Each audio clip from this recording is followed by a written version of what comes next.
Welcome back to the Let's Be Friends podcast. With us today is a new friend who you may know as Anthony Westage on social media.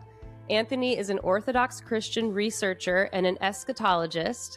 He is also the host of the Reversion Podcast and Substack, where he writes about current events, theology concerned with the end of the world, human history, and the final destination of our souls. His Substack is a place where you can reclaim your mind in the age of distraction. Welcome to the show, Anthony. Thank you for having me, Kara. Appreciate being here. It's an honor. Oh, I'm so excited to have you here. And I feel like we were meant to be friends because you are good friends with a dear friend of mine, Nick Hinton. And that's, he was a guest on your show. He gave his testimony on there. Yeah, that's right. Yeah, I met with Nick on a recent pilgrimage I went on to Fort Ross for the 100th anniversary there. So it was good to meet with him. It's a chance encounter to cross paths with Nick. He's like a wandering nomad kind of right now. He was just actually passed through Texas a couple weeks ago, and it was good to see him. And I think he's settling back into his quest to be normal. We'll see how long that lasts. Yeah. But anyway, I saw your interview with Nick. I loved it, hearing his testimony, even though I've heard it a few times on the show. He's been a co-host for Let's Be Friends a few times, but it led me to your Substack, which is amazing. Everybody, you need to check out the Reversion. It's so good. And I came across an article on there that really caught my eye about Kabbalah and the Protestant Revolution, which is a topic that has really kind of like sparked my interest lately as a new Orthodox Christian who first fell into Protestantism coming out of the occult. And I would love to talk about that in our conversation. But first, would you let the listeners know a little bit about your background, how you came into Orthodoxy, some of your testimony? Yeah, I mean, I don't think my testimony is that much different than many other recent converts that I happen to meet. I have kind of the usual like awakening that happened during the COVID lockdowns and all that, while everyone was losing their minds, and just actually seeing that psyop manifest in the material world with everyone hiding their faces and things like that. It just really shook me to my core. And, I was already very conspiratorial. I'm old enough to remember watching the World Trade Center come down and all that. So I was like, that kind of was my intro to questioning the world around me. And so that just kind of did it for me. But, at that time during COVID 2020, I was really, I would say, heavily into psychedelics, starting to dabble in New Age. I wouldn't consider myself someone who was actively into the occult. I was more of an unknowing observer of it. I was certainly into the whole psychedelic culture, which is obviously very occultic. And so, I think that in a strange way that kind of helped open my mind to the spirit realm, like the reality of the spirit realm and how the spirit realm intersects with the physical realm. Like I was already kind of conscious of that from psychedelics. And so I guess, I'm not talking about my conversion yet. I'll actually get to that now, but that's just some background. So that was like all happening at once. And I grew up Protestant and, charismatic specifically. So there's also a lot of occult stuff there that I didn't realize until I read Father Seraphim Rose. So that book was very fascinating for me, Orthodoxy and the Religion of the Future. And so, I had very kind of unique unique interaction and experience with Protestantism, evangelicalism, bouncing around these different denominations. And basically I went to university to study theology. I was into theology at the time. And so I went to a Protestant Bible college, and I think at that point I was like, maybe, I don't remember when I started smoking weed at like 19. Me too. So I know that, and I'm trying to, like, I don't even remember the timeline, man. It's like really blurry back then, but yeah, I think like around that time I was interested in studying theology. But anyway, I continued to kind of do that a little bit during university. I met with other, like-minded individuals who were like low key, doing all that stuff, secretly. And so, I kind of maintained that interest in drugs and stuff. And like, basically that overtook my studies. I did the whole, party bro thing, about sophomore year, and it, just that kind of set the precedence for the rest of my 20s. And then, yeah, like I basically, when I had that awakening during COVID, I was like, all right, what do I like? I was starting to notice all these patterns, right? It's like, what are the patterns that you see? This whole thing is an attack on the family. It's an attack on Christianity. It's like the opposite. Like you start to notice all the evil things about the world are on the exact opposite of Christianity. So thank God I still kind of maintained that knowledge of Christianity. I didn't become like a full-blown atheist or anything. I was probably some kind of agnostic, but I think I still believed in God. And I knew like at this point that I'm talking about in the 2020, I knew that I was basically like one prayer away. Like I was just like one repentance away from kind of like realigning with Christianity. So like I knew if I just prayed like, God, I surrender, or whatever it was that I thought, that I would be kind of back into like, I'm basically making that acknowledgement of that the truth is in God and in Christianity and Christ or whatever. And so that basically happened. Like I felt like I was getting waterboarded psychologically during COVID. And I just basically, did that prayer. And I don't even remember exactly what it was, but it was basically like, I'm submitting to you, God, kind of thing. Like, I want out. I want out of this. Like I submit to you. What do I have to do? And the next day I just was like, all right, I guess I'm like a Christian now. Like, what do I do? I guess I'll pick up where I left off, like when I was in college, like, and that was, I was a Calvinist. Wow. Yeah. So I was like, wow. I guess like, do I go back to like a Presbyterian church? Like, do I pick up my ESV and, like, well, I don't know where to pick up, like, cause that was partly why I left Protestantism too, or left Christianity. That's kind of all I knew. Was I was frustrated with none of these denominations agreeing, and, on basic rules of faith, like how do you baptize somebody? How do you, is there any importance in the sacraments?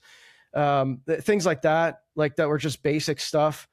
And that frustrated me because none of them could give like this kind of universal account for like what is correct. Right.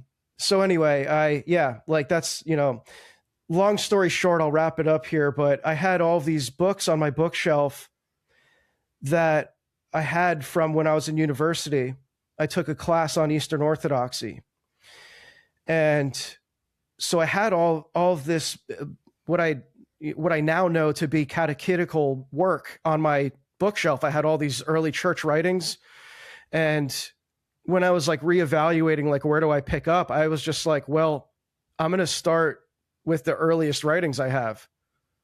And so I just went to those books, and they happen to be, Orthodox books or patristics and, explicitly Orthodox books. So I started there, and then I just, did like a process of elimination. It's like, well, I don't see any of this stuff in Protestantism. Like I don't really, so I rule that out.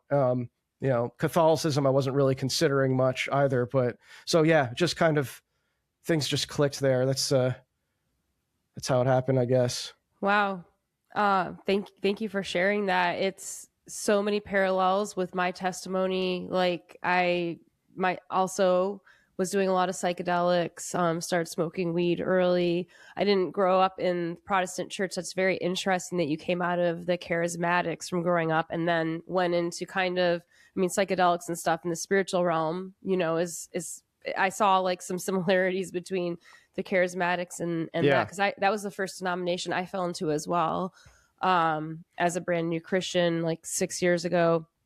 And then hearing that you went to theology school too, and just like also going through like the awakening of 2020 and seeing the patterns in the world and everything, and seeing that everything in the world opposed Christ. That's also what I saw, because I realized there was a battle for our souls going on after waking up in 2020, but I was missing the piece of Jesus because I didn't believe in him. And I knew the spiritual realm was real because I had insane experiences there. But once I got the Jesus piece, it clicked, and I was like, this is everything. Like, even like time starts when Jesus Christ was crucified. Like this, like everything in this world, like this world condemns Jesus, and it really solidified. I was like, okay, Jesus, this is the truth. This is God, fully human. They sacrificed him. And then, the same thing though, like for me coming into I just defaulted into Protestantism. I didn't even know there were different denominations in Christianity. And then I started questioning them. You mentioned like none of them had like a solid answer to the sacraments or like to how to do things. Like everybody was like, every denomination was a little different, and they all just kind of cancel each other out. And so I, the same thing, research church history, or like you went back to the beginning and to your bookshelf, what was the oldest, teaching. And it's like, it wasn't even a choice for me. I was like, this is it. This is the answer. This is what Jesus taught the apostles. Yeah, pretty much. Yeah, that's why, the more testimonies I hear, I'm like, it's like kind of humbling. It's like my experience really isn't that unique, but I realize people still like to hear these stories anyway. I do too.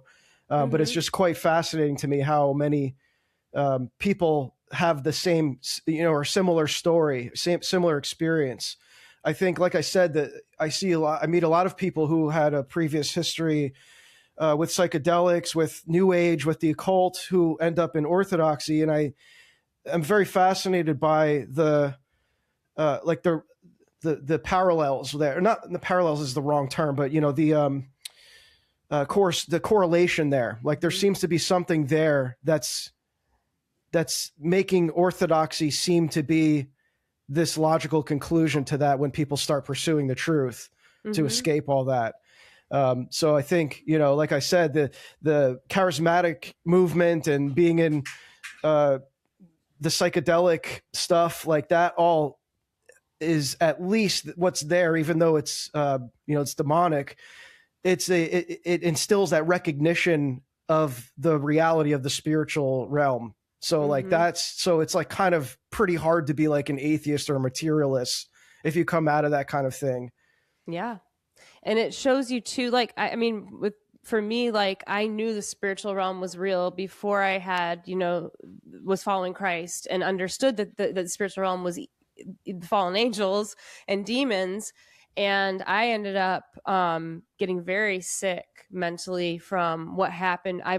From trauma, and also from the experiences in the spiritual realm. Like I was mind melding with spirits, like literally giving my free will over to them and allowing them to essentially possess me to certain levels, not full on, but that made me very sick. And when I started following Christ, it was like because I was working as a psychic medium, and these spirits that I thought were my friends all of a sudden turned on me. And then when I became a catechumen, it got even worse. And so I was looking for healing, like my whole entire life. Like I was like, I'm not well, something's wrong with me. I'm looking for healing. And then when I found out that the Orthodox Church is, essentially seen as the hospital and our sin is our illness, and I wanted to heal and I wasn't healing in the Protestant Church. And so coming into Orthodoxy is it's mystical. We have the incense as the Holy Spirit. We have, it's a mystery truly how the communion, that becomes the bread and the wine become the blood and body of Christ. Even the divine grace that runs through the priest, to do the baptism, to wash the soul clean, the chrism oil, all of these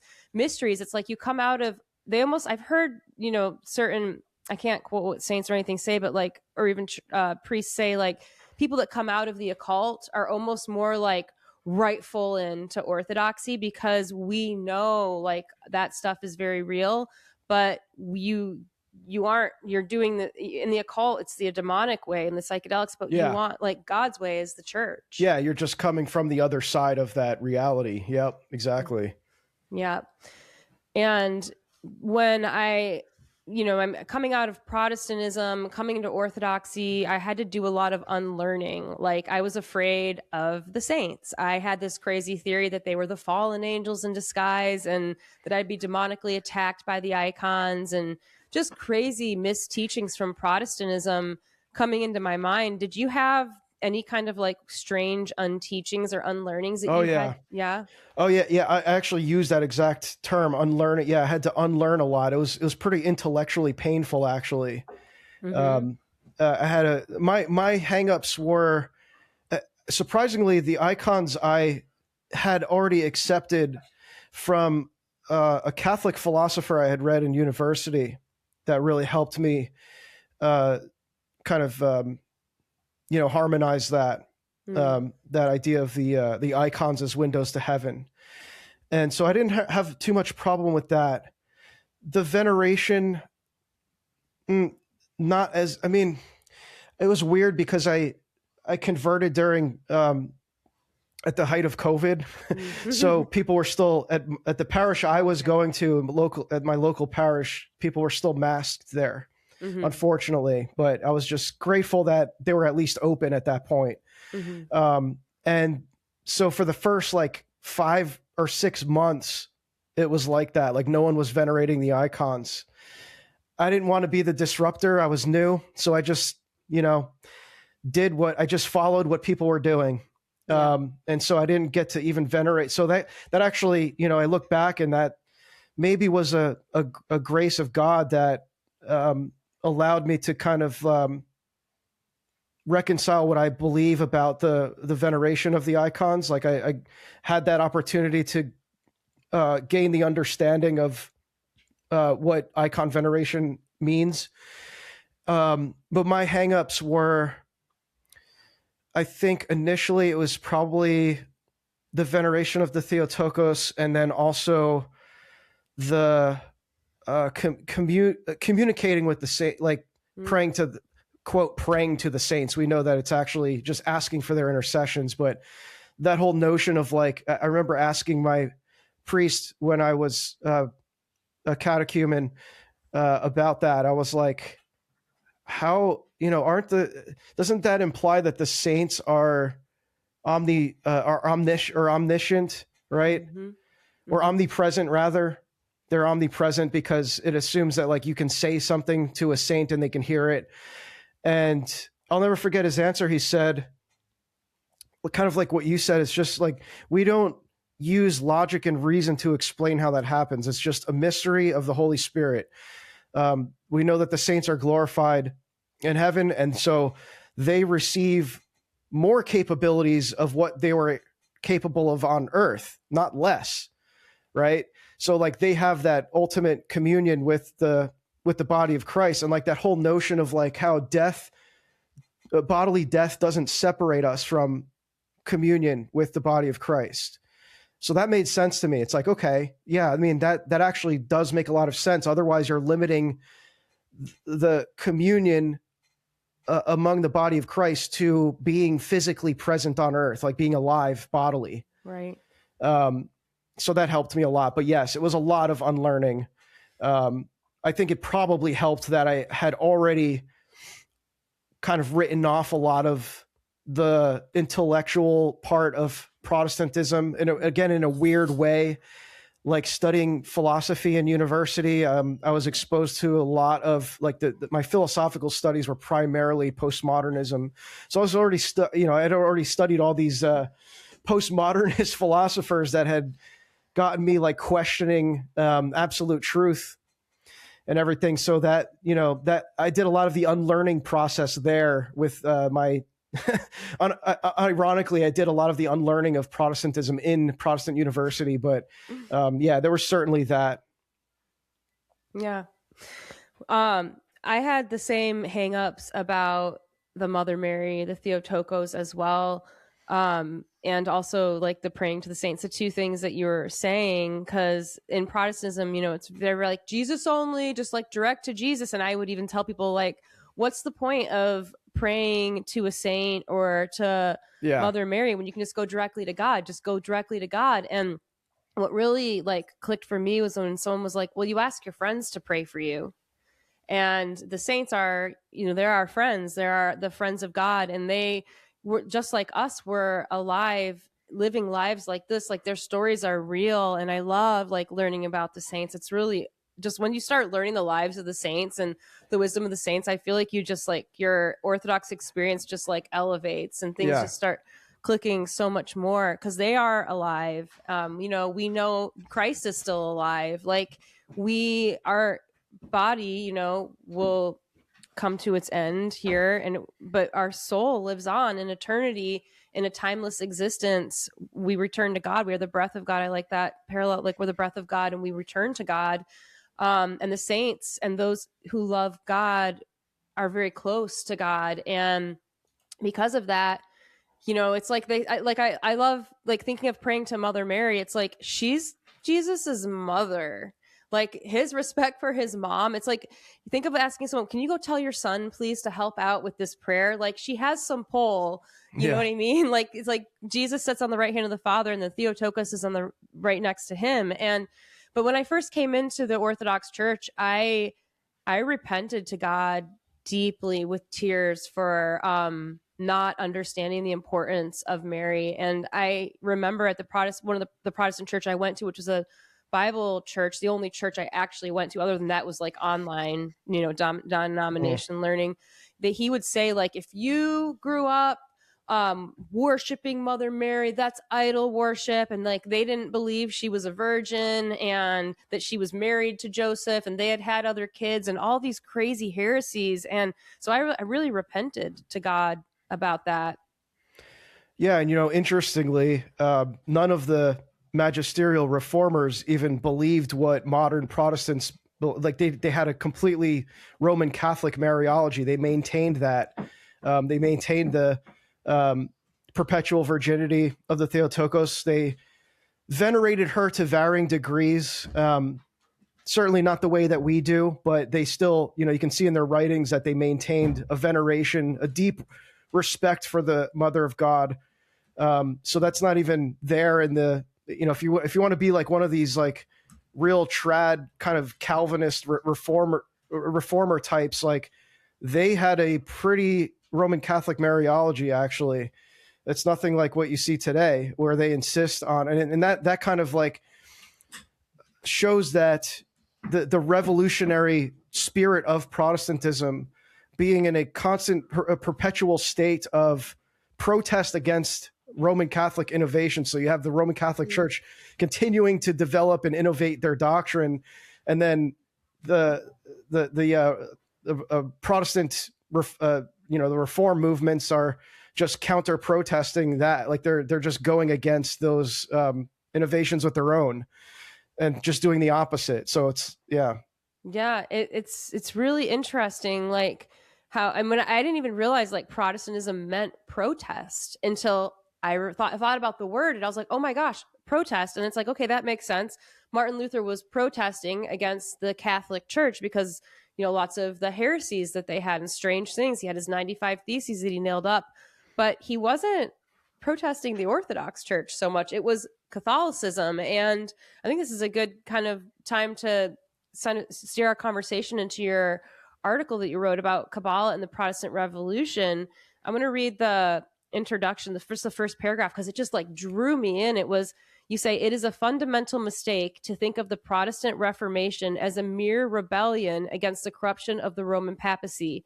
The Reformation is an ongoing Kabbalistic revolution that has fragmented Christendom into thousands of pieces, imposing the worst catastrophe upon Western civilization.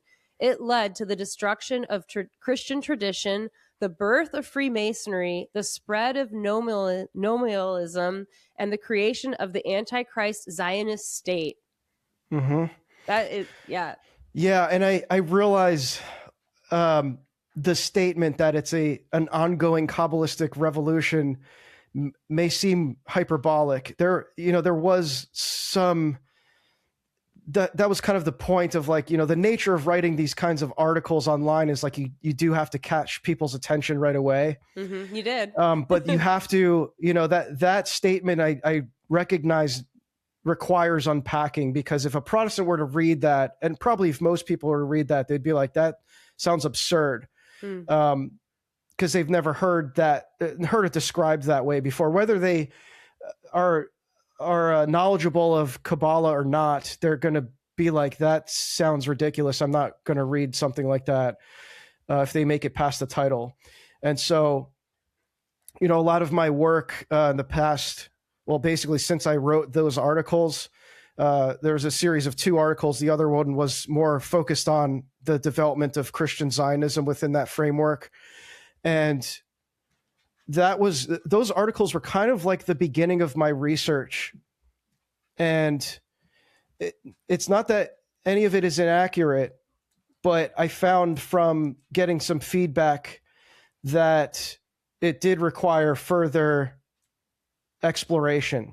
And so that's something I would just clarify, that not that it's untrue, but it just does need quite a bit of unpacking. So in the past, past year, basically, I've been collecting more research and working on a book that seems like it might never get published because it's just like insane, the amount of material, and you're covering a 500-year span of history. And it's and the research actually keeps piling on. Believe it or not, there's like an immense amount of scholarship on this. You're essentially kind of tracing the history of Western esotericism, because much of it was perpetuated by Protestants. Roman Catholic humanists certainly are not innocent in that transmission. In fact, it came through the Renaissance Church of Rome at first. So, I go over that as well. I don't think I touched on that enough in those articles, but, again, it's only so much you can cover in an online article, but yeah. No, for someone like me, when I read that paragraph, I was just like, I need to know more on this, because I had lived like some of this a little bit. Like I kind of came about things a little bit backwards, because like we were kind of chatting before the interview started, that like we were talking a little bit about the GATE program and the gateway, method of how the government is using psychic abilities to do, psychic soldiers in the Gateway program and the Stargate project and stuff. And I was like, well, that stuff's real. But I was like, I didn't study specifically how to do that stuff, but I took psychedelics and I was a natural medium for the psychedelic realm, and spirits would talk to me and like essentially taught me how to do all that stuff naturally. And so when I came into Christianity, having the knowledge of the spiritual realm and knowing how the occult worked, and because I was an actual practicing occultist for a couple years, I started seeing this stuff, some of it in Christianity, and it really bothered me. I was very skeptical of Jesus. I didn't even believe he was real. I thought he was a fake person. I thought the Bible was all myths. I thought all Christians were in cults. I didn't want anything to do with any of it. But I had a crazy experience that made me a Christian. I mentioned I was working as a psychic medium. I took the occult to that level that I was actually like doing it. And I had a vision of Jesus, and I'd never read the Bible. But something happened after that vision where I wrote a book. I know how hard it is to write a book. If you need any help writing your book. But I talk about how that vision changed everything. I stopped all divination. I started like just falling to my knees, crying like, oh my God, Jesus was God, like fully God, fully human. Like the Holy Spirit got me. But then I come into Christianity and I see all of this Gnosticism in Christianity. And I was like, dang, this is like my worst fear, that Christianity is fake. And even Nick and I, were talking for a while because he came out of the occult too. And we're both like, I remember one time in like 2022, we were like, hey, are we being psyoped by Jesus? Are we being psyoped by Christianity? Like, what's going on here? And it turns out we kind of were, because I call it the Protestant spell. There is because once I left the Protestant church and I went to my first Orthodox church, I literally remember walking out at that day and going, the Protestant spell, this is nothing like the Protestant church. These are two totally different things. They aren't even like what's been created in Protestantism is not, I don't believe it's true Christianity. I believe there's one true church. It's the church Christ set up. That's the Orthodox church. And so I started wondering, like, how did it get like this? Yeah. You know, so in this, this concept of Kabbalah infiltrating the Protestant church, to me, I feel like this is the red thread that ties it together. Yeah. And I mean, it wasn't even just Kabbalah. It was kind of a syncretism of esoteric beliefs. I didn't even cover this part in the articles, but at first, like there was kind of like almost a 100-year gap before you see explicit adoption of Kabbalah, because the magisterial reformers, for the most part, you had some exceptions like Philip Melanchthon, who's Luther's right-hand man, who largely had an explicit aversion to Kabbalah.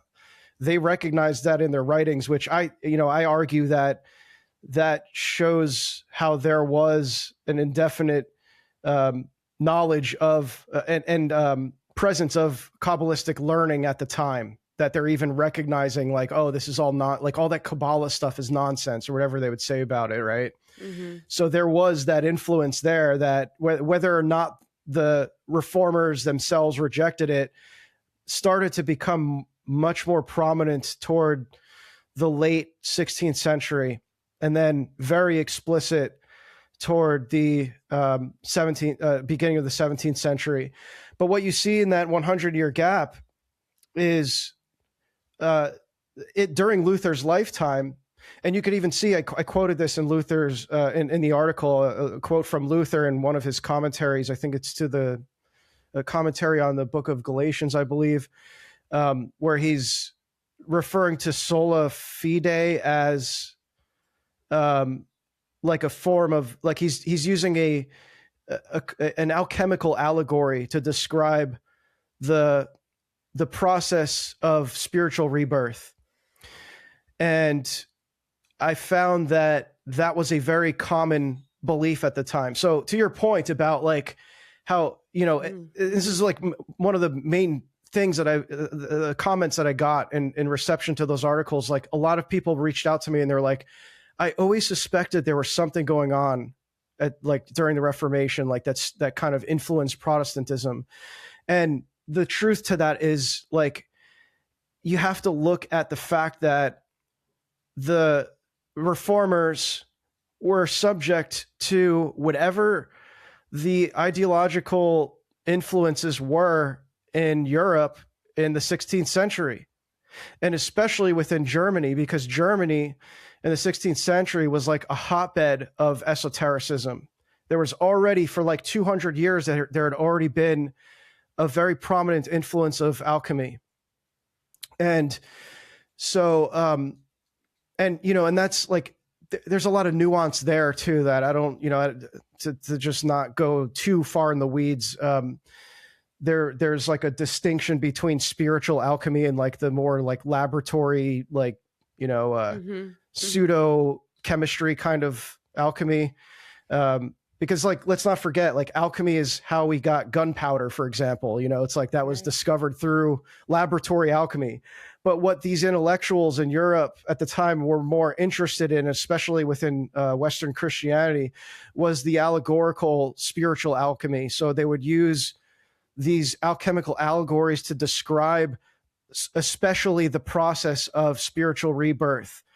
And so you had like this new metaphysical framework that they were understanding how the regeneration of the soul occurs, like in a mechanistic way. Mm-hmm. Because when you like what Luther did was he gutted a lot of the theology from it, the mysticism. He was very famously kind of adverse to mysticism, even though he was very it's funny, like Luther was such a polarizing figure because he was very paradoxical. he was on one hand very anti-mysticism, but then on the other, he's like influenced by, these medieval mystics. So it's like, he didn't like. I don't want to say pseudo Dionysius, because we believe in Orthodoxy that he was actually, a first century saint, a first century figure. So he was, adverse to Saint Dionysius, who was very influential, even in Western esotericism. He's a very influential figure. And so he didn't like Saint Dionysius, but he was like a big fan of, I'm trying to remember his name. A lot of this, I'm sorry, I'm a little bit like blurry on some of the names, but he was, so he was a very paradoxical figure in many ways. That's just one way, but they were using a lot of these alchemical allegories to describe how this occurred, because again, they gutted the mysticism, and you had all of these really intellectual guys who were searching for something more, like especially the radical reformers. They're like, Luther didn't go far enough. Like, there's got to be more to this. Like, how do the sacraments actually work? Like, how does that exchange between the spiritual and the material occur? Mm-hmm. So you still had that sense of like scholasticism and humanism that is very. It's like, in that regard, Protestants and Roman Catholics have a lot more in common. The fact that they both were appealing to this like humanism, basically this mm-hmm. rationalistic humanism. And so, so basically that is what, without getting to, it depends how far you want to get into that, but there's a lot even within that. I spent like a whole 2 chapters just writing about that part, to kind of bridge the gap. Cause like I said, if you just read that statement, the Reformation is an ongoing Kabbalistic revolution. If you were to say that to a Lutheran, for example, who's like very well versed on Martin Luther and Lutheran history, they would be like, that seems absurd. But you have to understand that alchemy has an inseparable parallel to Kabbalah. So it was almost just like Kabbalah for Europeans. It's just like Kabbalah for people who like weren't really into Jewish mysticism, but it's from kind of the same, it's the same metaphysical framework, basically. So there's a lot of parallels, but so that, like, when you understand that, it's like, well, you can see that throughout that course of 100 years where there seems to be a gap, that it was actually just very natural how it led to Kabbalah in the 17th century.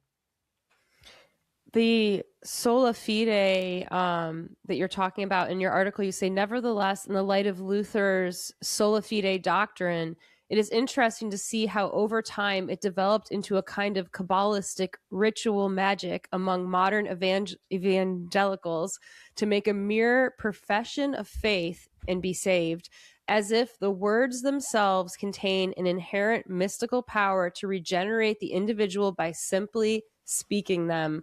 To me, that is so simply, like, right, clearly just like really makes the point, because when I was a new Protestant, like, I was told all you have to do is say Jesus is Lord and you're good. You're saved. That's it. You just have to say it from your mouth. I was literally trying to get like my dad to say it, or anybody, just say it. Just say Jesus. You're good now. You said it. Jesus is Lord. You're good. You're saved. And that is, it's crazy now thinking about it, because it is kind of just like that you believe there's a power. Then people say that there's a power in just saying those words. And that is like a method of occult, of like saying things like spelling and casting spells. And that sola fide doctrine of Luther's, like, it literally, that is, that's what the Protestant like faith is really based upon, that just saying Jesus is Lord, and also like that the priesthood of, all the believers, and just it's super interesting. Like I love that part when you brought that up in the article. Yeah, I mean, it's basically there's one scholar that I think describes it very well. He refers to the Protestant movement as a word religion. Mm-hmm. And when you look at the history, you see that actually happen even in a material sense, because, as you may know, like much of the, especially the radical reformers, they were iconoclasts. And so early on, they basically gutted, they not only gutted the theology, they gutted the church, they gutted all these Catholic churches from the divine images. And what they did to replace them was they wrote scripture verses literally on the walls and on the altar. And so he calls it, this is, trying to remember the scholar's name. I'm drawing a blank there. There's going to be a lot of drawing blanks on these names. There's like so much research. Okay. But he refers to it as the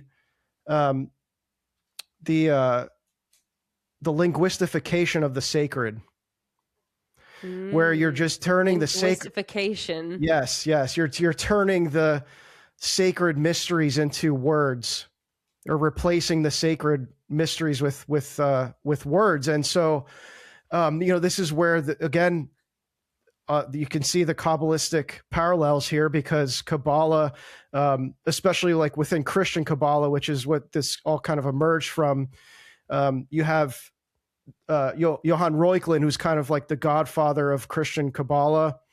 And he wrote this famous work called The Wonder-Working Word, and how, there's this great emphasis on the words themselves. Like this is all, like this kind of embodies Christian Kabbalah, where it's like you said, a spell. Like there's a very great importance put on the pronunciation of words, because they believe that, like Hebrew itself, it has this inherent mystical property. Like, so just speaking Hebrew words, the characters of the Hebrew letters themselves have all these, mystical meanings and stuff. And so when you combine certain words, it was especially with the Tetragrammaton.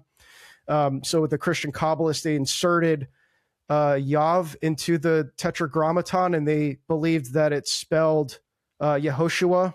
So they were like, see, Kabbalah actually proves Christianity, because there's the name of Jesus. So that's where that whole notion of like, it's not that like speaking the name of Christ doesn't have power, right? Like we acknowledge that.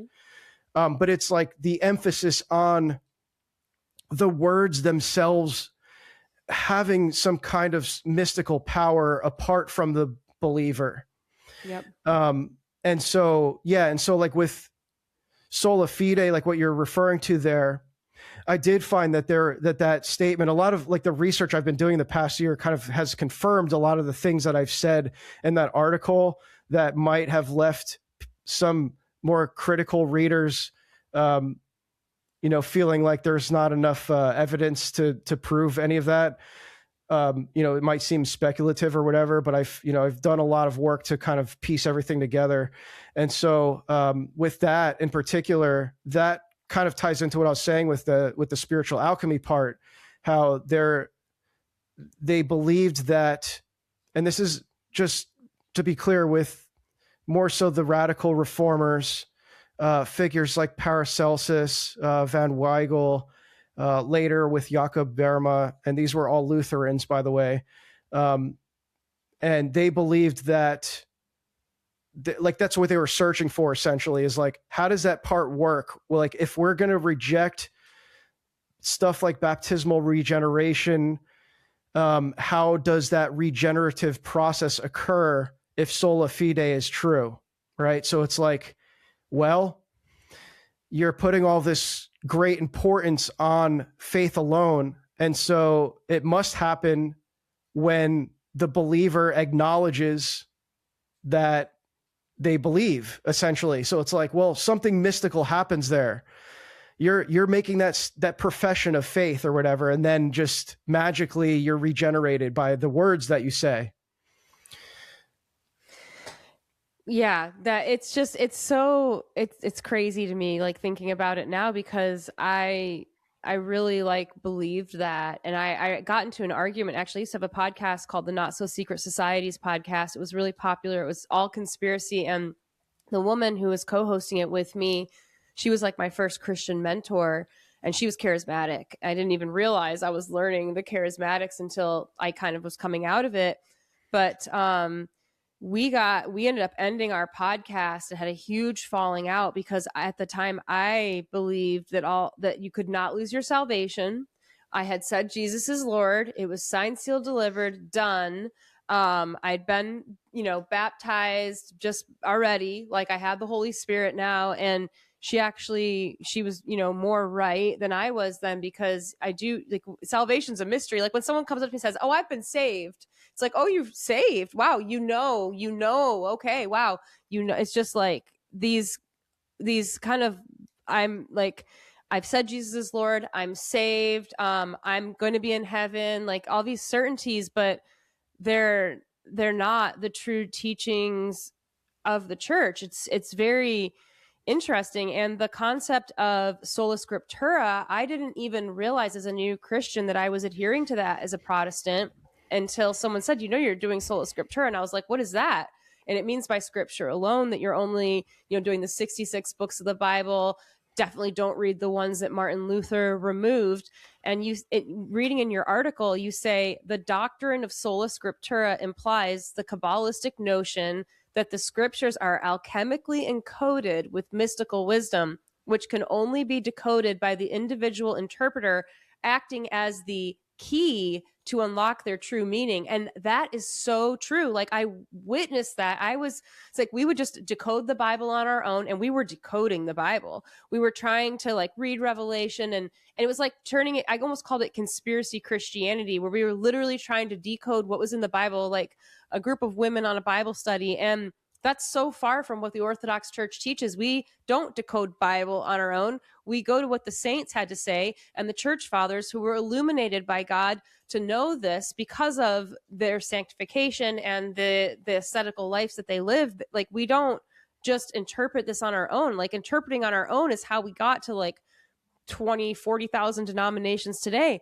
But I've seen so many people, and I was doing it myself when I was Protestant, believing that we were the key to unlocking the true meaning. And also people that I've started noticing a trend last year. I was working in the public in Austin at a business where I would see a lot of people coming in, and I've got a big cross, and a lot of Christians would start talking to me about Christianity. And a lot of Protestants started coming in that had this same theme where they were obsessed with the Hebrew, the Yeshua, and they were watching YouTube people that were Jewish, and they were learning about their prophecies, and they were like, "I'm a Christian, I'm not a Christian." And I was like, "What is this?" And I talked to my priest about it, and he's like, "This is the Judaizers. This is Judah. Like it's this heresy from the first century that's never gone away, that's coming, essentially like coming back." And you have a part in this in your article that says the revolution will be Judaized.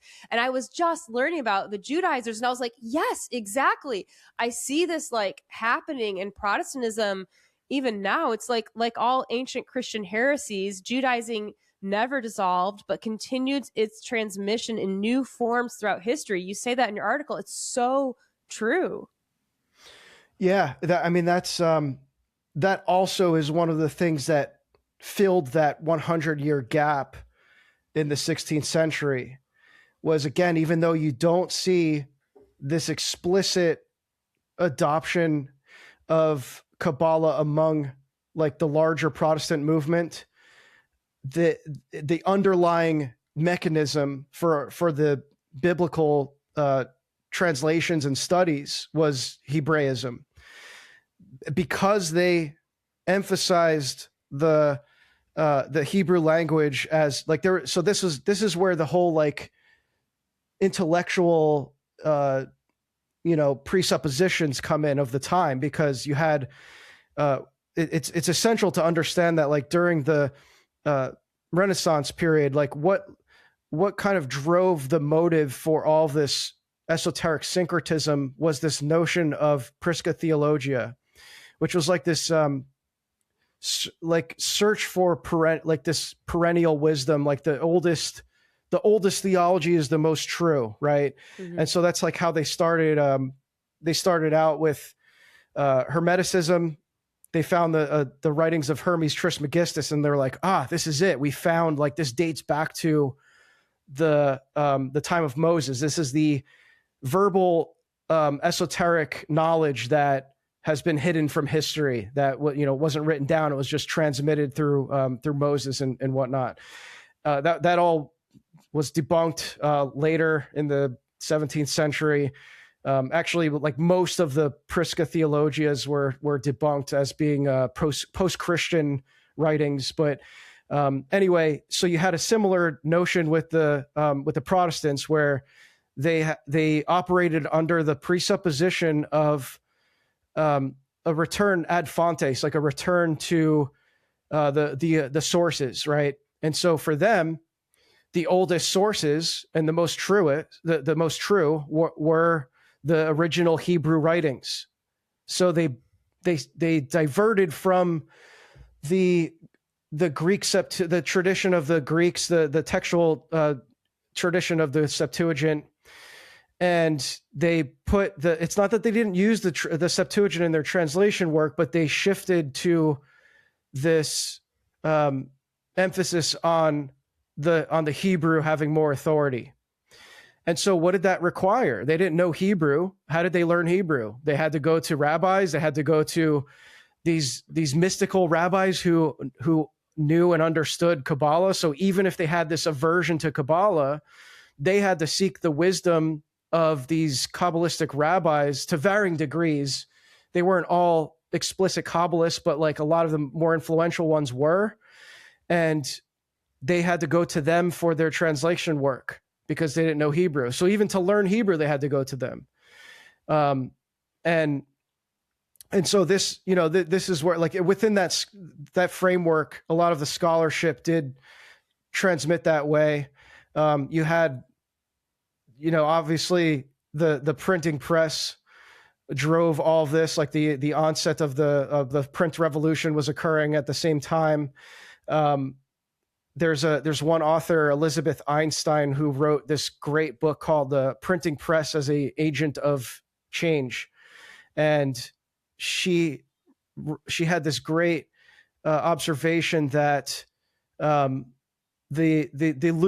had, with the Protestant movement, you had, for the first time in history, it was a religion that was empowered by technology. Like, it wouldn't have been possible without this machine, right? And so with that came, the dissemination. Yeah, like with the dissemination of, like, everyone looks at that and they're like, well, isn't that a good thing? It like put the Bible in the hands of all these peasants who, like, before they weren't able to read or whatever. Now everyone can read. It just opened it up to make it available for everyone. And in a sense, sure, that would have been a good thing if that were done under the guidance of the church, like to put the Bible in the hands of all the laity. Sure. Right. But what happened was it made it like this form of, like, biblical subjectivism that you were talking about, where it's like everyone now can just come to the scriptures with their own presuppositions and ideologies. But what you had was, like, with the dissemination of the Bible, you had also the dissemination of all these Hebrew texts, all these, the Talmud, the Zohar, all these mystical writings, right? Mm-hmm. And you had all these, all the primary Protestant centers for learning and translation doubled as print centers that were distributing both the Bible, the Protestant Bibles, and all this Hebrew literature. One of the most prominent ones, Bomberg's printing press, was funded by the Vatican. So you have all this, a lot. Again, the Roman Catholic Church is not a passive observer in all of this, but you had that happening for at least for the first 50 years of the Reformation. So that contributed a lot to the later adoption of more explicit Kabbalistic syncretism. That's so fascinating to think about the printing press and it being a technology of that time. And I think it was Nick and I were talking once, and he was like, like books were basically like what the first computers, and it's the evolution of artificial intelligence to even today. Like now we have people trusting Chat GPT or whatever, like to ask it questions as if it's not biased, and whoever programmed it, it's not biased. And I do personally, I talk about this a lot, but I believe there is a connection between the spiritual realm, demons, and artificial like AI technology. Yeah. I mean, it's you look back at John Dee, who was channeling for Queen Elizabeth I, and he channeled Enochian magic and the first ciphers for the keyboard and binary code. And that came from the spiritual realm. And so, even, and then you think about also the iconoclast and like getting rid of icons. And why did we have icons? Part of the reason was like we didn't have, Bibles, but people were orally like sharing. Exactly. And these were stories.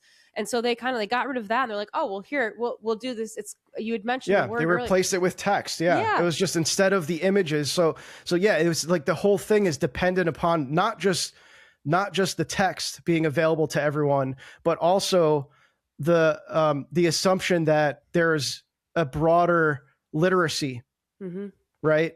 It's like so that could have all happened, but what if the whole population was also illiterate? Right. And there is a correlation between the rise of literacy and print technology, but it's like, how do you think all these peasants learned the rule of faith prior to being able to read? Like most Christians throughout history were not able to read. Right. And now everybody's a pope, right? Yeah. Well, that's St. Justin Popovich actually said exactly that. He said that that's who said the Pope was the first Protestant. Yes. And he talks about how each Protestant is their own Pope. Yes. So like he makes all of these that's in I think it's called in the life of Christ, I think it's called, that book. And he draws a lot of parallels between Protestants and Catholics, how they're essentially, like I said earlier, kind of just the same spirit of humanism. Yeah. And it's intellectual too. Like, God is not a problem to solve. He's a mystery to enter into. And what was the problem? Like we had the Garden of Eden and the tree of knowledge, and Satan essentially gets into Eve's head and tempts her in her thoughts, in her thinking. And we have to crucify our will and this worldly knowledge. Like we can't figure out God with our intellect. We have to experience God ontologically through living, through suffering, and through the whatever bitter medicine he gives each one of us in our lifetime. Like that's how we can understand God. That's what, Christ came as fully human, fully God, as Jesus, so that it's just much easier to love like something that we can experience than just a concept. And I'm not like very super researched in all of this, but like Augustine and just Augustinian, like kind of like teachings in Catholicism is very intellectual, right? Like Catholicism, it officially left the original church, the Orthodox Church in 1054. We had the addition of the Filioque, we had the creation of the Pope, and also all of a sudden they're explaining things intellectually, and we have the connection between Catholicism and the Jesuits and like the Royal Academy, and getting into education and science and just trying to like have these justifications and explanations for like how the holy mysteries happen. And just it just feels the same kind of thing where you go from living and experiencing something and even just like having a full picture of something to watering it down to this explanation or just words. Yeah.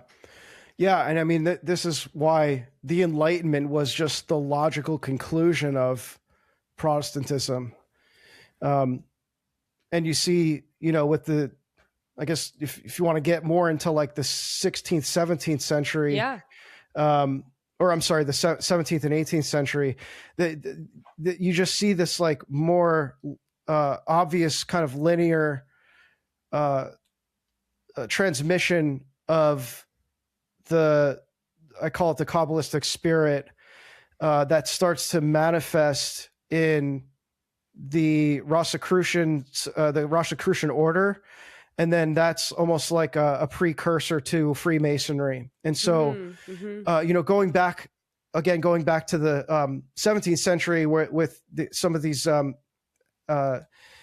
alchemical Protestants that were using like spiritual alchemy, one of the first proponents of this idea of an invisible church was Valentin Weigel, who was hugely influential in like early kind of precursor of Christian theosophy. He influenced Jakob Verma, who developed Christian theosophy, which was Kabbalistic, and he had this idea of like, this invisible church. And so I argue, again, this is a little bit speculative, but I would argue that the establishment of the Masonic institution was like a materialization of the invisible church. Interesting. It embodied all these Enlightenment principles. It gave, it made so even the Rosicrucian order was established on the Baconian concept of an invisible college, right? So like you have now with the Rosicrucian order, well, the invisible college materialized. Then it materializes in a very present way in the establishment of Freemasonry, which has this whole underlying telos of rebuilding the temple in Jerusalem, right? Whether, and they argue like, oh, well, it was all allegorical, but it's like, was it really? Like, look at where this led to. Like, look where we are now with all these crazy evangelicals talking about how they're hastening the eschaton and everything, like unironically rooting for the Dome of the Rock being destroyed by a missile so they can rebuild the temple. It's like, where do you think that all came from? That didn't just emerge out of a vacuum. Right. Yeah, no, it's super interesting when you think about that. And when I learned about futurism and like historicism and preterism, and I realized like that was when I was coming out of Protestantism, and I was like, oh my gosh, I'm a futurist. I didn't realize that I had been learning like this, like we're in the last 7 years of end times. And that was when I was like, I had the keys and I was decoding the Bible with my conspiracy Christian friends. And we were waiting for things like the temple to be destroyed and the red heifers and all these things. And I can see now, and especially like Nick and I have podcasts and talked about, how they are scripting out end times right now. And they are creating all of this, like it's like a giant false flag, like this stuff's really happening, but they're making it happen too. And you can see that like that this is just like a long con, like a long running psyop that seems to start with Kabbalah. And then we have like the influence of the Catholic Church, which made Martin Luther get angry and do his rebellion, which created the Protestant Reformation. Now we have all these people that believe in this futurist belief, and they're wanting these end times things to happen. And there's even people that believe like a rapture is going to come, which was created by John Darby in the 1830s. And he was in the same Christian cult as Aleister Crowley. All this stuff is connected, and you can just see how it was all put into place for today. And it's just wild to see it happening in front of our eyes. Yeah. And that's why, like, getting back to the quote you originally read, that lays into that statement that it's an ongoing Kabbalistic revolution. So it's a kind of a core concept of Kabbalah. Again, it has, it's deeply eschatological. And so, like, without getting into all the esoteric stuff that I'm sure maybe you even know about if you were interested in Kabbalah at one point, there's a whole concept of tikkun olam. Like, tikkun is the restoration or redemption of the cosmos itself. So not just man, but also the cosmos. And so there's a whole telos within Kabbalah that's like central to the mystical beliefs within Kabbalah, like that are, paramount to it, right? Because there was a whole, fracturing of they call them divine sparks. And you see, again, I'm going to refer back to these alchemists in the 16th century. they have this very prominent theme of divine sparks, they call them, which you can trace back to the Middle Ages as well. And it doesn't, it's not that it's exclusive to Kabbalah, but it's also very essential to Kabbalah, because a lot of it is, a lot of it does intersect with just Neoplatonism. But anyway, there's this whole notion that like the cosmos is fragmented. It actually collapses the creator-creature distinction, because it says that those fragments, those divine shards or divine sparks or whatever, are actually parts of God's essence, right? So like it's man's job in Kabbalah, it's man's duty to restore. It's not even just the cosmos. Actually, it's God himself, because God himself is like fragmented within creation, and we have to restore divinity back to its primordial state.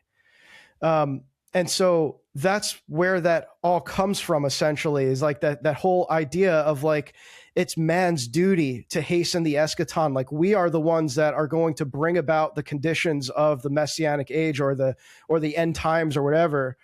There's a lot of parallels in how Kabbalistic Jews and let's say, millenarian Christians, millenarian Protestants. I don't even want to say all Protestants are like this. I know that there's Protestants that reject millenarianism. But the fact is, like, the most influential Protestant movements were millenarian. And so, these people believed that they had that duty, that it was their responsibility to bring about these conditions. And it looks like they're trying to make that happen now. Well, yeah, they're manifesting. Yeah, they're trying to manifest it. Yeah, it's not that they actually can. It's just that they believe. Exactly. Yeah, it's all a deception, obviously. Absolutely. Yeah. Yeah, no, it's fascinating. And I never studied Kabbalah specifically. I never actually studied any occultism, like reading books or like studying it.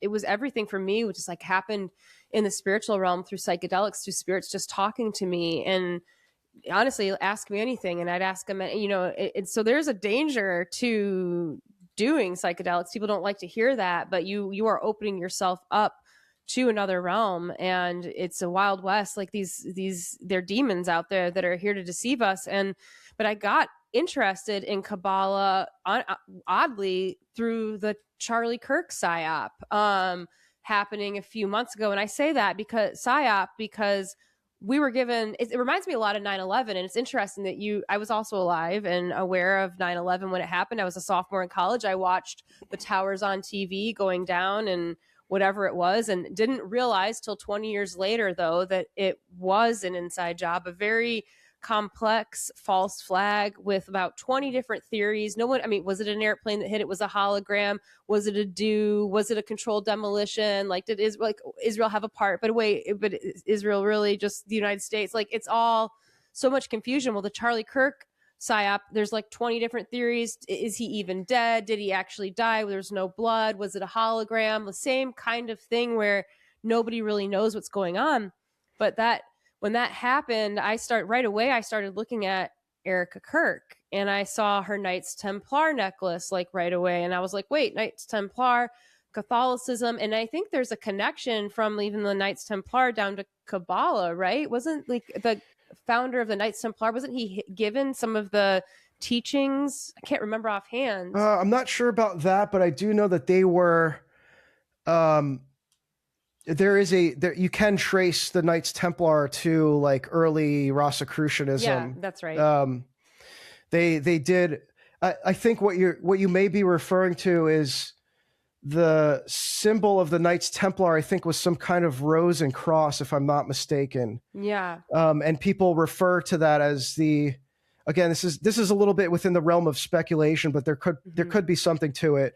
How in Kabbalah, it's the rose represents the rose of Sharon, and there's like some kind of mystical significance to that. That may be what that's referring to, but in my research, I am skeptical about any kind of Kabbalistic, like significant Kabbalistic transmission in Christendom prior to the Renaissance. in the medieval period, just because of it, because of the unlikelihood of it being exposed to Christendom, because it, like, there's a fundamental aspect to this where it always involved the commingling of the Jewish and Christian communities. That's how Christians were even exposed to it in the first place. Otherwise, it was just kind of hidden in esoterica for like throughout the centuries, right? So like the Christians only came to know it through their interactions with Jewish teachers. Right. But there could be some of that. Yeah, it's like, it's hard, like from a scholarly perspective, to actually prove a lot of that stuff prior to the Renaissance, but there could be that. Yeah. But when I was like looking at, like, when Kabbalah kind of caught my eye too, because like Erica Kirk puts out Charlie Kirk's book, his final book after his death, and it was called I can't remember off the top of my head. It was like all about something about the Sabbath. I can't remember the title of it. It was just some Judaizing book. Exactly. And so and it was all about like honoring the Sabbath, and that was another thing that I saw these Protestant Christians, these certain ones that seem to be Judaizers, is I was curious because I was like, why are they all obsessed with the Sabbath and like honoring the Sabbath? And that also, I'm like, I started, and she says like Shabbat Shalom all the time. And I'm like, why does it seem like she's promoting Judaism? Like, and I kind of was like, took me back to like, I'm like, does this have to do with Kabbalah? Yeah. I mean, I don't know. I haven't seen anything that they were interested in Kabbalah, but there, yes, there's, I think that probably is just more, what's more likely the case is that, kind of what I was saying earlier about just like this kind of almost inseparable connection between like Hebraism and Protestantism. But like naturally, to varying degrees, Kabbalistic teachings kind of creep in. This is where it does become like harder to definitively prove this stuff, because especially in the later periods, the transmission becomes so obscured that these various Protestant movements don't even like, they're basically transmitting these teachings unknowingly. Like they're not searching them out. They're not like, if I just study Kabbalah and then, then I'll actually understand it. It's just that they're being the transmission was already in effect, and it just becomes more obscured. And at a certain point, I would say probably around the 18th, 19th century, they're just unknowingly adopting these syncretic theology that has been so far removed from its origins that it's like, it's pretty hard to identify. But again, if you understand, like this is why I've gone into great, I've taken great efforts to actually describe the core doctrines of Kabbalah in my broader work. In the book that I'm writing, because I'm not going to assume that the average reader is going to even know what they are. Right. And you have to understand them to understand this part that I'm describing, like how these teachings became obscured and they adopted them unknowingly. You have to understand what they are first. Like Tikkun, for example, it's like when you understand that, it's like you can look at American exceptionalism, our obsession with like spreading democracy throughout all these foreign countries. Like that is a form of Tikkun. That's a form of repairing the world. So stuff like that, it's like once you grasp that, it's like, oh, okay, I can see that transmission more clearly, even though they're not explicitly saying, oh, by the way, this is Tikkun Olam. They're not just outright saying that. Yeah, no, that's a really good perspective. I appreciate you saying that, because it's exactly what kind of happened to me coming out of Protestantism, and suddenly going, oh, I'm adhering to sola scriptura, I'm adhering to this sola fide. I didn't even realize it, and people don't like they're just everybody's on this, like, you'd hope, like this, just to search, this honest, naive search for the truth, and we're in what I call the Luciferian labyrinth, where there's all these traps set up all around to keep us from finding the truth. And what's happened, but you say, in the fracturing of Christianity, that Kabbalah, that the Kabbalist revolution has fragmented Christendom into thousands of pieces. Yeah, like the shattered vessels of creation, right? Like the divine sparks, as they call them. Yeah, exactly. And then it's almost like, I think we are seeing this movement to bring it all together with ecumenism. So it's kind of like this, and again, that's like this chaos magic: create the problem, offer the solution, and it's like, it's crazy just to see it micro happening in the daily, in our reality now, but also this macro of this giant kind of plan that's been in place for almost thousands of years. Yep. And here we are now, and it's a wild time to be alive, isn't it? Yes, it is. Yeah, it's actually exhausting. It is. I know. I'm like, I don't think I'm built for this. Like, I sometimes think it's almost like a curse, like to know, like to recognize these patterns and to know this stuff. Like sometimes I envy normies that are able to just go about their lives and be like, I don't understand how any of this affects me. I don't need to know about it. But yeah, it's like totally. I've been having lots of conversations with some of my friends about this very thing. It's like I'm like, how do people, they just go about and enjoy life? I'm like, you see like society collapsing around us, and you see the bigger picture, and it's just like, it's almost too much. Like, can I, like the guy in the Matrix, can I eat the steak and just go back, into everything and just go back to sleep? But really the purpose of life, I truly believe, is to come back to God, is to repent from this world, to recognize that we are living in like a simulacrum, which is like the Lucifer, he had the uncreated light, fell from heaven, wanted to be like God, became Satan here, and now he's created this simulacrum, because the furthest thing from creation is an inversion, and we are in an inverted world within, this like psyops happening. It's literally just like watching, like knowing that like our government, it's just like a joke. All of it is just like, we don't even know what's real anymore. What's AI? Like the blending, we're living in this hyper reality, and it's overwhelming to see that. I mean, ultimately the truth that we grew up knowing, this world is a lie. And God is the truth, the light, and the way, through Jesus Christ, the Father, the Son, the Holy Spirit. And the purpose, we're all going to die to this. We're to die to this world and to be reborn in Christ. And to have that happen, I really believe that salvation is only possible through the Orthodox Church.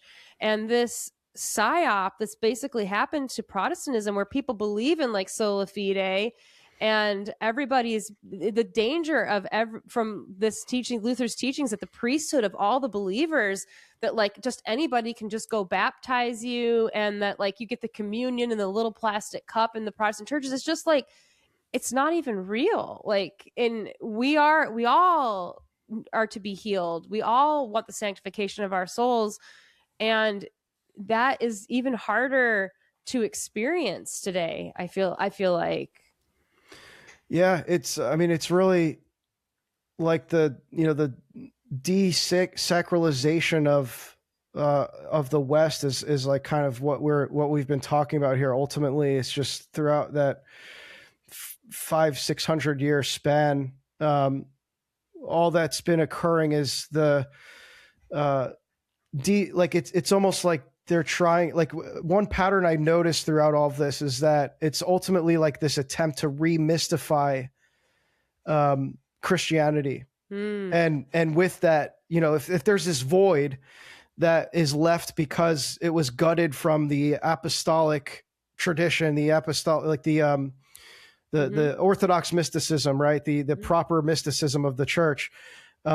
That was all gutted. And so that needs to be refilled with something. And so it's, it was all over the course of this 500 year span. It's been refilled with all this syncretism, this Gnosticism, various other, mystical ideologies, mystical philosophies. And so it's all culminated now into something that's unrecognizable because it's so syncretic that people have a hard time identifying what it even is. I don't think you can even give it one label. Right. I guess people say it's just Gnosticism, but then it's like, well, what do you mean by that? Is it Valentinian Gnosticism? Is it like Vogelin Gnostic? Like, what do you mean by that? Like, and I think that probably Vogelin had a good idea of that, because it's like all of this is ultimately like the primacy of knowledge. Like that's what the Enlightenment is. It's like that's what everyone is like worshiping. It's like knowledge itself, like just having, like it's something you can grasp. Like all these Renaissance thinkers and early modern period especially, they had this idea that they could actually receive all the knowledge in the world, that there was like, it was something to be attained. Like you could actually attain true enlightenment by just understanding and having all the knowledge in the world. And we're still after that. I mean, it's really kind of like man's attempt to restore Eden. And you know, and it's like, and you know, you have the Tower of Babel, obviously too. It's like with all this technology, and you're talking about AI and stuff. It's like with the transhumanism, that's ultimately man, you know, trying to transcend the limits of the created order, and ascend the heavens by his own efforts, by building technologies and you know, material things to you know, with his knowledge. AI is certainly, I think, a huge part of that. And I know it's a different subject, but I see what you're talking about with all how it's like creating all this like chaos magic we're seeing right now with all this stuff about Bibi Netanyahu being, maybe he's not dead, or maybe he's alive, or he's not, like, who knows? Like they're all debating it, and they're just going to all these videos that may or may not be AI. And it's like everyone, no one even knows. No one even knows what's real in it. Like now we're looking at what's probably a real video and trying to analyze it for what, you know, looking for AI signifiers to determine if it's real or fake. So like now we're even seeing, and I'm not even saying that about specifically about these videos, but in general, you see this all the time. Like people are watching real videos of real things that occurred in reality and saying that they're AI, or they're asking an AI, they're asking an LLM to identify it as real or fake. I know. And the AI themselves are not able to do that. Have you heard about these stories where AI is like supposedly blackmailing its creator, or like blackmailing someone that threatens to turn it off? Yeah. Which makes you wonder, like, about even the Epstein files. It's the golem. Yeah. That's literally what the golem did. That's why the golem turned on its creator and started destroying everything. It's the legend of the golem. It's like literally that. Was activated by, you know, the Tetragrammaton, by the way, which is related. So it was activated by these, you know, this mystical word of, you know, this divine name, that, as they call it. Wow. Yeah, it's really crazy. Like, and supposedly, you know, Elon says that we reached the singularity, and Nick talks about this. He's like, oh, we reached the singularity a long time ago. Like it's already where AI surpassed human intelligence, and it's kind of terrifying. Especially when you think about like demons and just being like essentially disembodied spirits or whatever, where they don't have the vessels like we physically have. And then there's this AI kind of vessel that's been created where it can compute and exist in energy or code. And it makes, I'm just like, whoa, like, is the Antichrist going to be like, could it be like some kind of AI thing? And, you know, it's going to fool even the elect. And I don't know. I start like schizoing out. And you said something in your interview with Nick. It was like schizophrenia just means you know too much. I feel like I'm there. I think we were like in many ways vindicated with the Epstein files. With that, it's like the whole analysis of the Epstein files was extremely schizophrenic. You know, it's like, wow, these elites are actually they believe this stuff. But I mean, that, like, the whole AI stuff, that's also deeply Kabbalistic, you know, because it's like there's this concept in Kabbalah about the rebuilding of this primordial man, Adam Kadmon, they call him, who's like the embodiment manifestation of the Antichrist. Right. Yeah. He's like the embodiment of, you know, they believe the original like primordial man that was like fragmented. And so part of their role is to rebuild, you know, whether it's allegorical or actual rebuilding of it is like an allegorical man, but it's, you know, you can look at what the transhumanists are doing in that regard, trying to build a new man. and Wow, he's done, and it's done so through words. It's done so through these Hebrew, mystical words. Like that's how he's rebuilt. Wow. Yeah, looking at your article, you're like this alchemical transmutation of mankind into this new primal man known in Kabbalah as the Adam Kadmon is a manifestation of the Antichrist created through the merging of opposing forces and systematic revolution.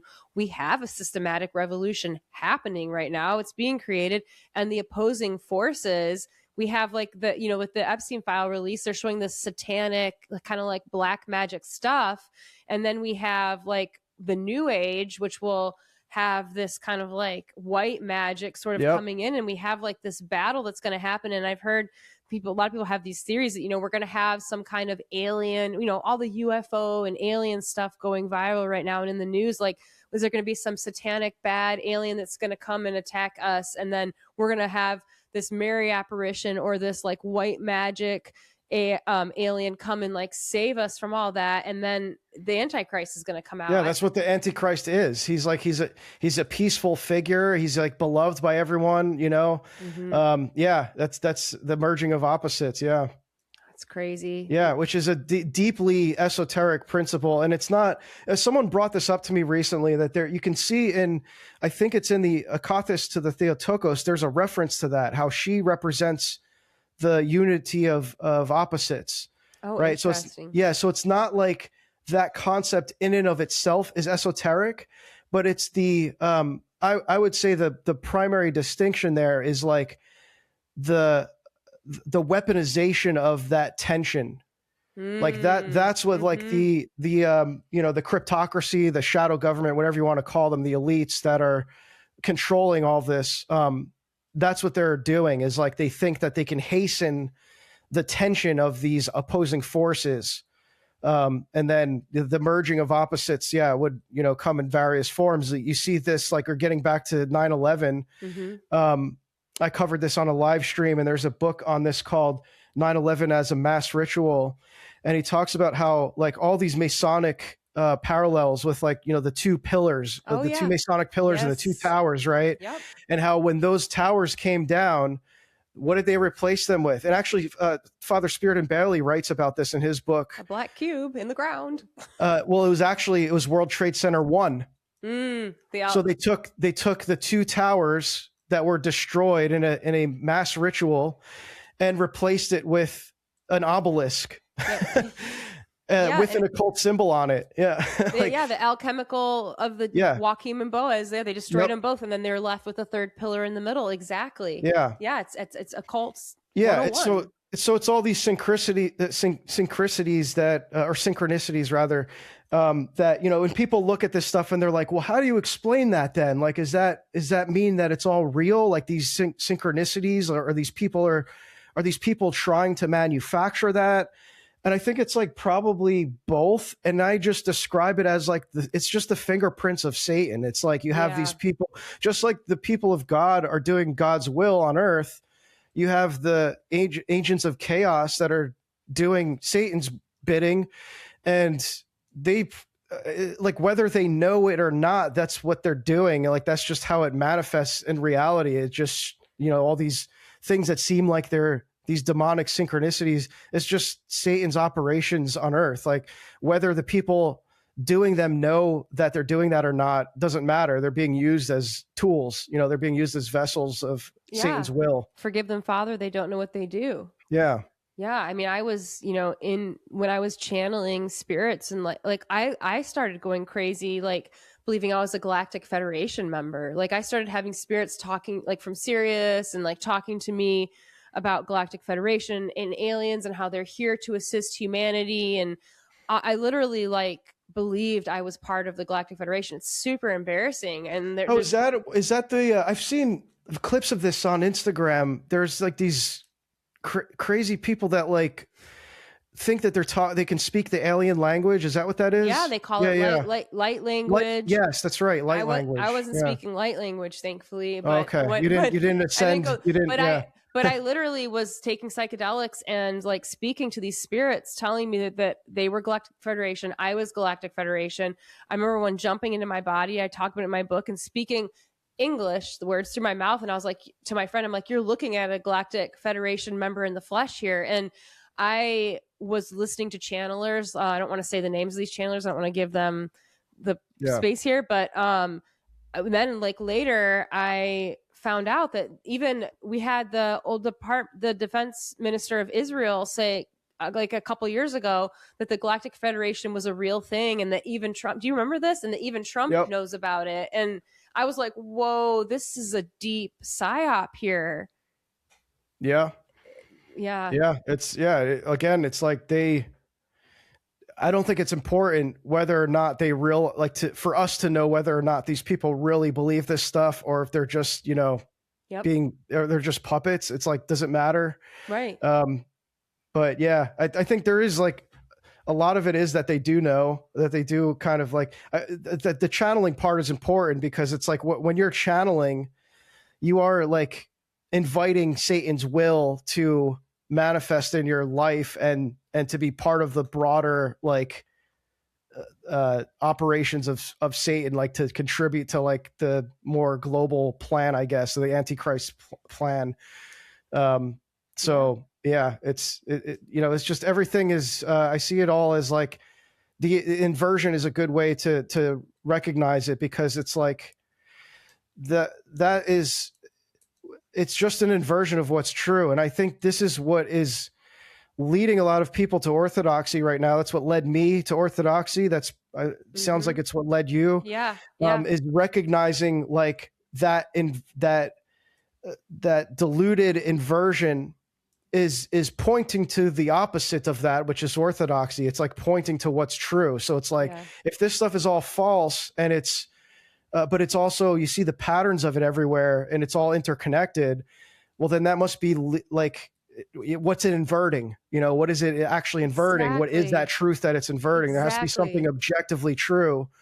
And so I think that's a big reason why we see a lot of new converts to Orthodoxy that have a similar background to us, that are coming from being involved in psychedelics, and they're conspiratorial, right? Like they're very like-minded. There's a big demand for the kind of content we cover because of that. Like, it's like, why is this so? I wrestled with this for a long time. I was like, why is this so popular in Orthodoxy specifically? Like, why do people convert to Orthodoxy, and now, they want to know what's going on with all this conspiracy stuff?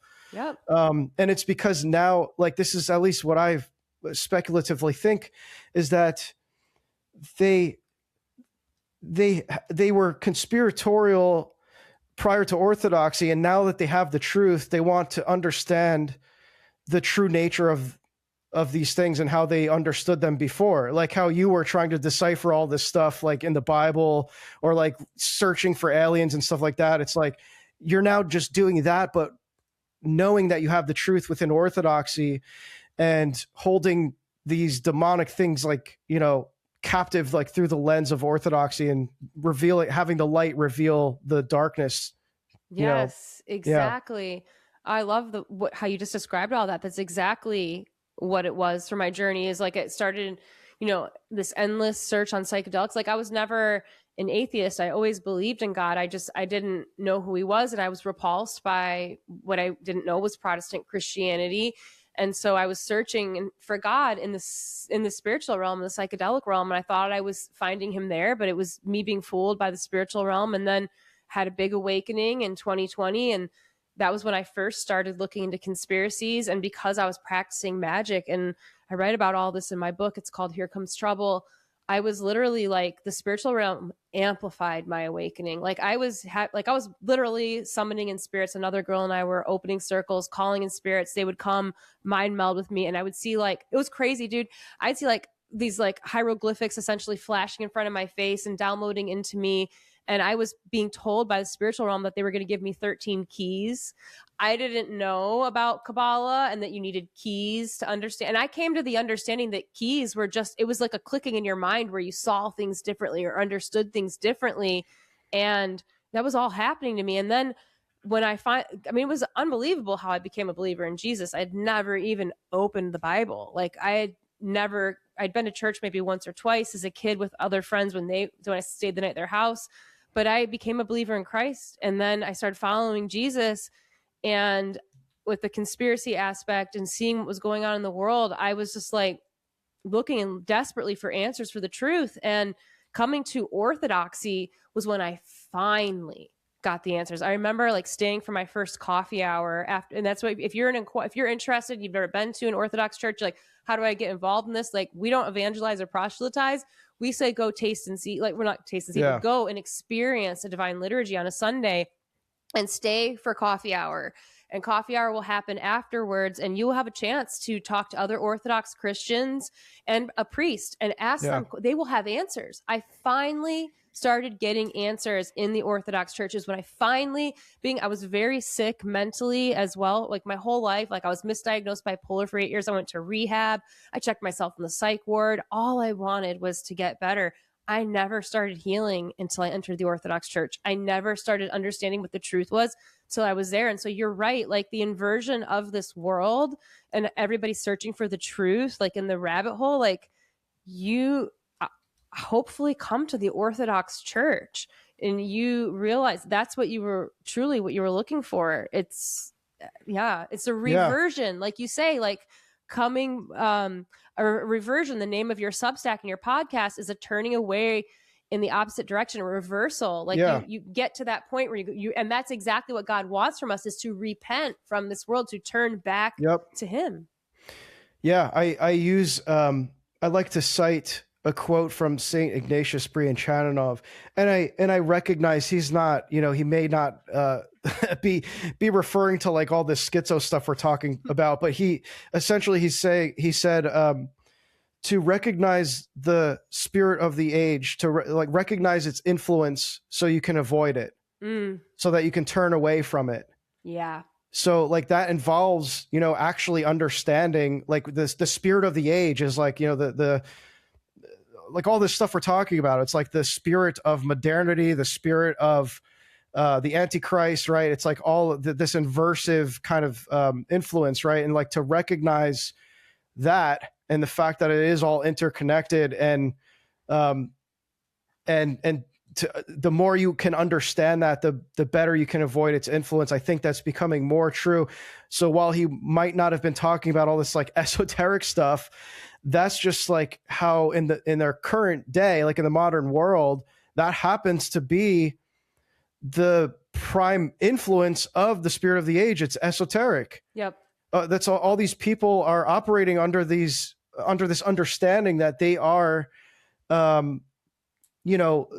hastening the dialectics like through magic. And so like, that's what they believe, whether that's real or not, that's what they believe. And so us recognizing that can help us to learn how to avoid its influence. So again, I want to just emphasize that doesn't mean you're required. Like, I don't want people to think like, you come to Orthodoxy and it's like a requirement to have to do all these like schizo deep dives on everything. You don't have to be a conspiracy theorist. You don't have to know anything about this stuff whatsoever. I think in a simplistic way, he's probably just referring to recognizing like the modern trends, the currents of modernity, the changing times and cultures that the church is immune to. It's like recognizing that. But again, it's just that in our modern times, that current is an occult current. It's with the rise of basically in the absence of like, or I guess in the wake of communism and nihilism and atheism. It's like it's kind of been replaced with esoteric and occult interest, right? So I think that's more common now than you find someone being like a former atheist. Like atheists are kind of like lolcows now, they're just like laughed at as like, oh, you're like a fedora tipping Redditor or something. But it's much more common for like secular people who, claim like, oh, like the types that are like, I'm spiritual, but not religious, like those types, like you're probably sorry, but you probably have some new age influence there if you're 100%. Saying that kind of thing. Yeah. Yeah. And, the occult means hidden. And that is exactly what's happened with this, like the Kabbalah into the Protestantism and even like the conspiracies, everything. It's like the more you wake up, you realize the truth sits in plain sight. Like that's why it's kind of like we were discussing before. It's hard like seeing what's really going on in the world because it becomes more and more obvious because they can't occult it anymore. I don't know if I'm just the more you commune, the more your soul's sanctified, the more you see. But we're dealing with the occult. And they've occulted this world, and it's like mind programming. It's like a spell that people are under. But you start waking up, the more that you have the light shine, and it's that light shining in the darkness, and the darkness is no more. And then the spell is really broken. Yeah, and I was kind of even when I was living in the world, and I was very influenced by the world. I was into psychedelics and all that. I was still pretty scared of the occult. Like I knew that there was a reality there that I wasn't willing to like tread into. It was similar to how I was kind of afraid, like even though I was into psychedelics, my main thing was mushrooms. I was like, I got really into shrooms. I was obsessed. And I still was like, I was obsessed with shrooms, and I was still scared to do the heroic dose. Oh, that's all I did. I never like, I kind of like envied people who were able to do it because I maybe it was God's grace that prevented me from it. I don't know. But for whatever reason, like even in my deep interest in psychedelics, something prevented me from doing the heroic dose. And I think I knew what was there, and I knew that I wasn't like prepared to handle it. And it's similar to the occult. Like I knew that the occult was a reality. I was like, raised on metal. Like, so I was very, conscious of like occult symbology and occult ideology, but I never really studied it. I never ventured into like the belief system and the metaphysics and all that until I became Orthodox. Mm-hmm. Now I'm no longer afraid of it because like now I know the truth. And so I don't feel afraid to study anything, honestly, because I don't have to not that I don't have to worry about being deceived. We should always be concerned with like the fact that we can fall under a deception, but we at least have the truth to that we can have that like that normative view of like orthodoxy, right? And then it's like anything that conflicts or is opposed to that is false and demonic, right? Yeah. No, I like that you say that you're not afraid to look into things, and we shouldn't be. I'm always like, my priest is always telling me, like, don't be afraid. Like, don't be afraid of anything. You have Christ. Yeah, have your guardian angel. You're baptized. Like, it's just like what you have. Nothing. It's Psalms 91. 1,000 will fall by your left, 10,000 by your right. But when you make the Lord the Most High your fortress, nothing will touch you. And I think that you were protected to not take those heroic doses. I never microdosed. I always took heroic doses. Yeah, I was the opposite. That's all I did. I was the opposite. I was like primarily microdosing. I was like doing it like to like going into work, microdosing and stuff. But sorry. It's I guess I will also I should add that like that you shouldn't have the fear to look into anything, but also, this is something I struggle with personally. It's important to not get like inundated in this stuff either. Like even in all this stuff that I've been talking about here in my research and the book I'm writing, I have to take extended breaks from this stuff because like I could easily get immersed in this and it's all I'm thinking about all day. And then I'm not praying. I'm not thinking about holy things, I'm not like repentant. It's like all this other stuff I could be doing to draw closer to God. And I'm like hyper fixated on all this occult stuff. Yep. Even to try to decipher it or like figure it out or figure out how to explain it better so I can frame it from a Orthodox perspective or whatever. It's like there's a point where like that's not good for your spiritual well-being to like be so immersed in all this stuff. So there is a balance. We talk about the royal path. It's like that's what you should be seeking. I can't tell you what that looks like. That's something you should go to your spiritual father or your priest about. In regards to anything. But there's that notion of the royal path where we should be finding a balance, right? So I always try to balance out my readings with this stuff with spiritual works. I can't say I'm great at it, but I at least have the recognition of that. But yeah, and like the whole notion of prelest was really interesting to me when I first was inquiring into Orthodoxy, how they recognize that you can be spiritually deceived, and you I'm going to quote St. Ignatius Brianchanov again, because he spoke a lot about prelest, how he said that the first step to avoiding prelest is recognizing that you're capable of it. Yeah. Like even especially as an Orthodox, like we have an extra responsibility to avoid spiritual deception. Yep. And so I never encountered that recognition, especially in Protestantism. I've never heard anyone recognize that possibility that you could be thinking you're right and you're actually spiritually deceived. Yeah. Yeah. They need that. They need prelust for that all to work. And I really appreciate what you just said about balancing it in that royal path, because that's something I've been experiencing. Is I am an extremist. So, I make content as well, and I make, a lot of reels, and I talk about things, and I can spend hours putting one together. I used to spend 10 hours researching for podcasts that I would do.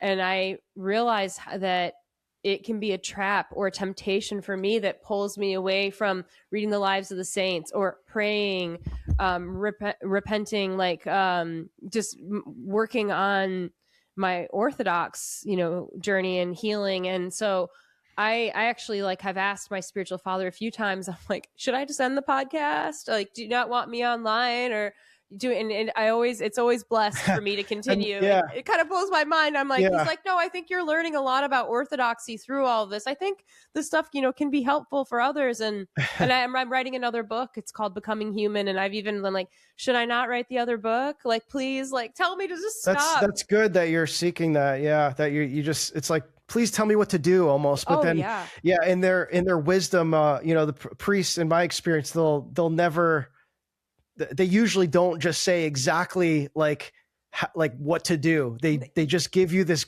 really insightful kind of like wisdom and guidance, like to not explicitly say like, don't do that or do this instead, at least for the most part, not with everything. If you're doing something sinful, they're going to tell you don't do that. But with a lot of like more nuanced things, they're very careful to not say like, do not do that, do this instead, Yeah, no.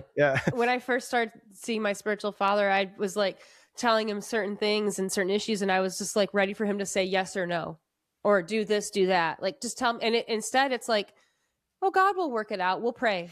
Yeah. We'll pray about that. We're going to pray. And so you have, again, like we go circling back to like, why do we ask the saints for their intercession? Because they're friends of God. They're close to God through the life that they lived and the sanctification of their soul. That's the purpose, is we want to get as close to God as possible. Sin is that separation from God. We are repenting to come back to God, to be one with him. And so your spiritual father or your priest's prayers are very powerful. And so what ends up happening, I've noticed now, because I was just baptized and chrismated last July. So I'm still a very new Orthodox Christian. But I see that I tell my spiritual father what I was looking for an answer for. He starts praying for me. And then in a time I go, oh, that worked out. It's like, because God is an ontological thing. He's not just here's the answer, do this, step, step, step, because we have free will. And things get worked out. And it's like the theosis, right? Through life, through the experience that we're living.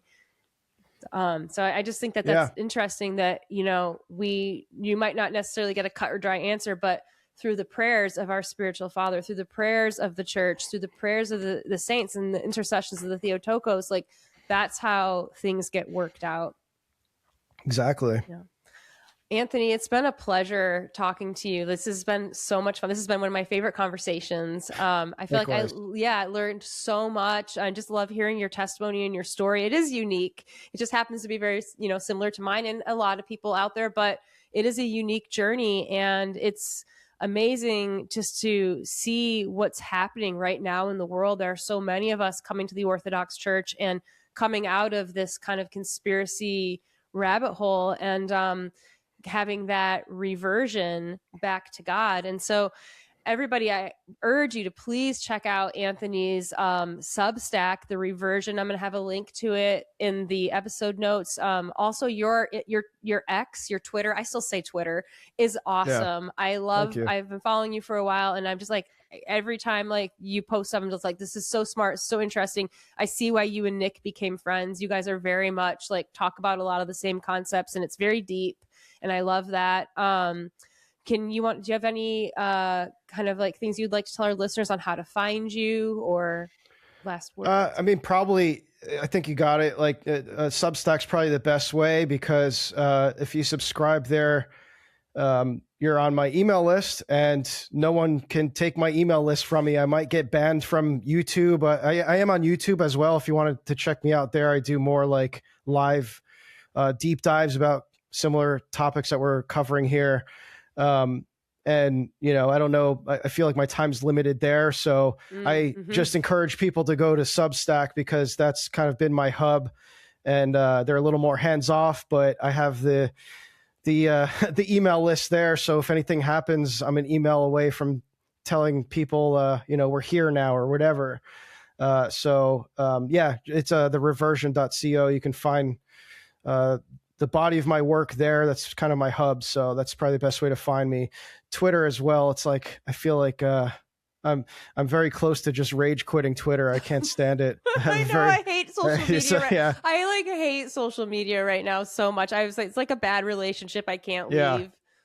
Yeah. It's very, I think, very difficult to actually get a good control over, because it's designed for you to be addicted. So it's and the algorithm is like shape shifting and changing all the time, and it's just making it like, I'm like, sometimes I post something so just so horrible, so dumb and because it compels you to do that. It's like 1.5 million views, and then I say something that matters, and like 10 people see it, and I'm like, this is crazy. The algorithm is really changed. It compels that kind of behavior. It compels you to be controversial and divisive. Like that's what the algorithm rewards, that kind of thing. Yep.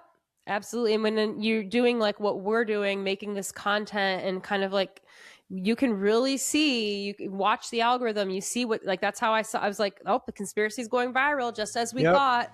All the stuff that, you know, hating Israel is going viral, just as we saw. Like, this is a planned, a manufactured awakening. I agree. It's frustrating. Well, I'm looking forward to your book as well. I know. Thank you. I wish I can tell you a date when to expect it, but it's a very ambitious project, so I don't know.